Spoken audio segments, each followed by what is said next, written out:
महायुती सरकारचे खाते वाटप शनिवारी जाहीर झाले। खाते वाटपानंतर आता पालकमंत्री पदावरून महायुतीत नवा वाद सुरू होण्याची शक्यता वर्तवली जात आहे। कारण खाते वाटप जाहीर होताच युतीतील नेत्यांनी आता पालकमंत्री पदावर दावा करायला सुरुवात केल्याचे पाहायला मिळत आहे। शिवसेना शिंदे गटाचे मंत्री भरत गोगावले यांनी रायगडच्या पालकमंत्री पदावर दावा केलाय, तर दुसरीकडे अजित पवारांच्या राष्ट्रवादीचे प्रदेशाध्यक्ष सुनील तटकरे यांची कन्या आदिती तटकरे या रायगडच्या पालकमंत्री पदासाठी आग्रही आहेत। त्यामुळे आता रायगडच्या पालकमंत्री पदावरून राष्ट्रवादी आणि शिवसेनेत रस्सीखेच होणार असल्याचे बोलले जात आहे। महायुतीच्या खाते वाटपात भरत गोगावले यांना रोजगार हमी, फलोत्पादन, खार जमीन विकास या खात्यांची जबाबदारी सोपवण्यात आली आहे। याबाबत विचारले असता ते म्हणाले की शिंदे साहेबांनी जी जबाबदारी दिली आहे ती व्यवस्थित पार पाडायची आहे। महाराष्ट्रासाठी जे काही चांगलं करता येईल ते करायचे। मला काल खाते मिळाले आहे, नेमकं त्यात काय काय आहे ते पाहावे लागेल,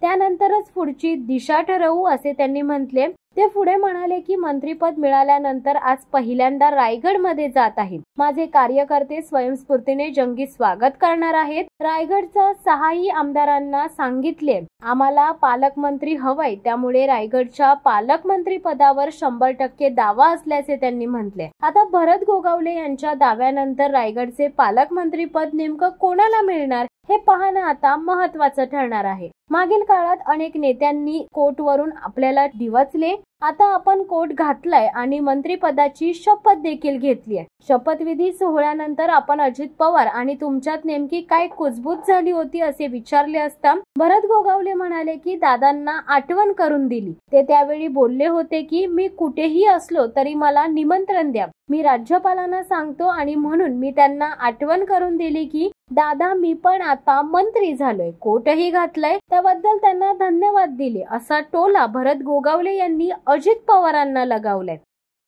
शिवसत्ता टाइम्स न्यूज ब्युरो रायगड। दे धडक बेधडक वृत्त देणाऱ्या आपल्या शिवसत्ता टाइम्स न्यूज चॅनलला लाल बटन दाबून सबस्क्राईब करा आणि बेल आयकॉनला क्लिक करायला विसरू नका।